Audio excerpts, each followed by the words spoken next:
We've heard lots of different voices already tonight, but not yet an official Palestinian representative. So I'm delighted that I'm joined now by Husam Zomlot, who we can now describe as the Palestinian ambassador to the United Kingdom. Ambassador, thank you very much indeed for coming in. Are you convinced that as a result of this process, the Palestinian Authority will be in charge of Gaza properly? It must be. There is only one authority and there is only one legitimacy, and the Palestinian people can govern themselves and must govern themselves. Because even now, Mr. Netanyahu seems to avoid this. Well, it's not up for him and to him. If it's up to him, he wouldn't have even signed on a first phase of a ceasefire. We know that he wants to continue the genocide. We know he wants to keep peddling, because the moment he stops peddling, all eyes will be on him and his responsibility, not only over the last 2 years of utter genocide, destruction, murder, starvation, but also in the years before it. All that policy that led us to where we are today. So we need to create the leverage, and I'm glad President Trump now is adding the leverage, is bringing the pressure together with our brothers and sisters in the Arab world, the leaders of the region. And also we have to remember that what defeated Netanyahu so far is the Palestinian people, the spirit of refusing to be killed in silence, the spirit of making sure that they will not be kicked out of their homes, and the British people and the people of the world who really told every government, including this government, that they must take action against Netanyahu and Israel to stop this madness and insanity. However, does this mean it is over now for Hamas?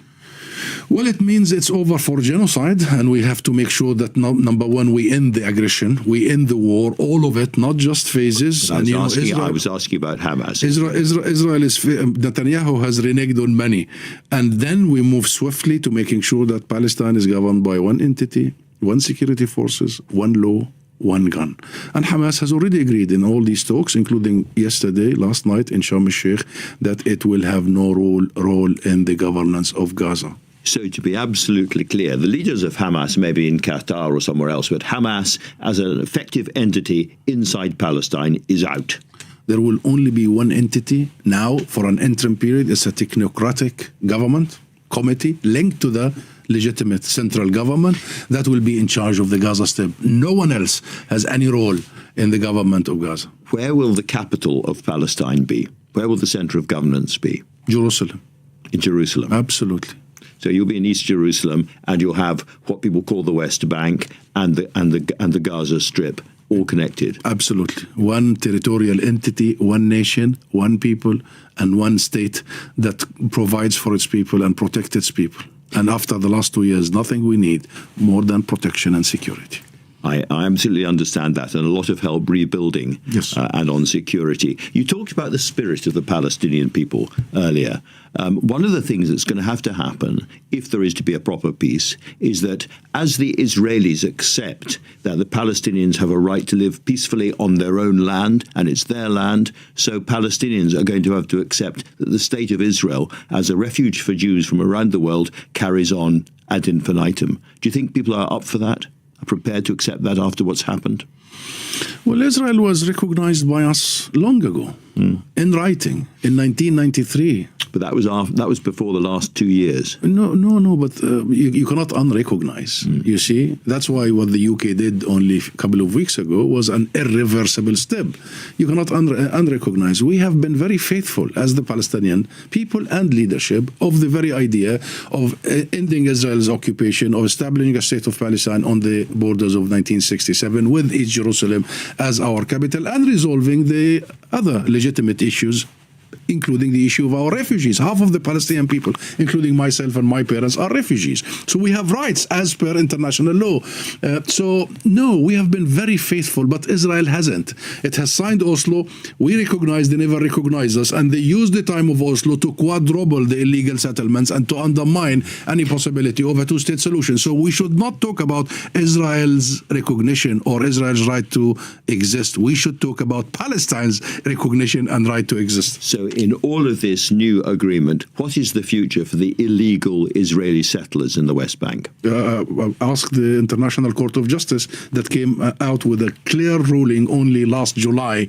They're going to have to leave. Absolutely. It's unlawful. It's an unlawful exercise. It's illegal to transfer the population of the occupying force into the occupied territory, stealing their land and their resources and building these colonial settlements. That's an unlawful act. It's a war crime, Andrew, and very well defined in international law. That's why the world judges, the International Court of Justice is the world court, came up with that very damning and clear judgment that Israel's presence in the occupied territory is unlawful.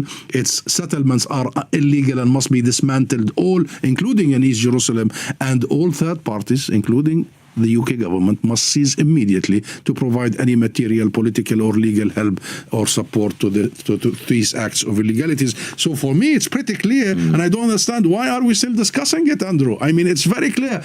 Occupation has got to go. Israel has got to leave. Leave us alone. That's why I asked the question. I'm trying to work out, obviously, like most people, actually, who's winning here, what's going on here. Ambassador, I've interviewed you many times before. I have never seen you as happy as you seem tonight. Relieved, because I am from Gaza, and it's been 2 years of hell. It's a nightmare to have to suppress your feeling of not being able to grieve, of feeling sad, because you know that your own family is being slain, is being slaughtered, is being starved, is being displaced, not once, not twice, not three times, while you see that the slaughter is happening in front of the world and nobody is able to do anything about it. And many of them are children, my cousins, what have you. Without going into details, there was such a moment when we couldn't process our grief, our trauma. And I think today I began to feel that I can begin, hopefully, inshallah, as we say in Palestine, inshallah, we will be able to start process collective grieving and healing and beginning to bind the wounds. Yes, it's very important. Yes, that process, I spoke to the BBC earlier about it. That process is very important. We must be given the space to be sad and to grieve. I began the show, Ambassador, by asking about the difference between a ceasefire and what we're seeing now is the exchange of hostages and the exchange of prisoners and the IDF pulling back to various lines that have been agreed on the one hand and real peace on the other. Do you believe that what's happened today is the first step towards a genuine peace?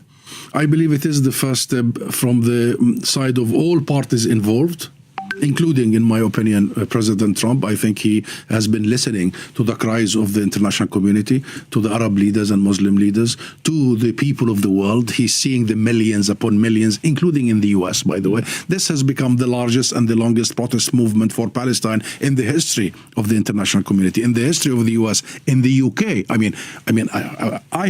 I am even absolutely astonished about the steadfastness and the willingness of the British people, not only to provide us with solidarity, no, joint struggle. And you saw what the British people have done. President Trump is finally listening and knowing that Netanyahu is taking all of us in a different direction. Now, the only one I doubt, and we all have to doubt, is Netanyahu.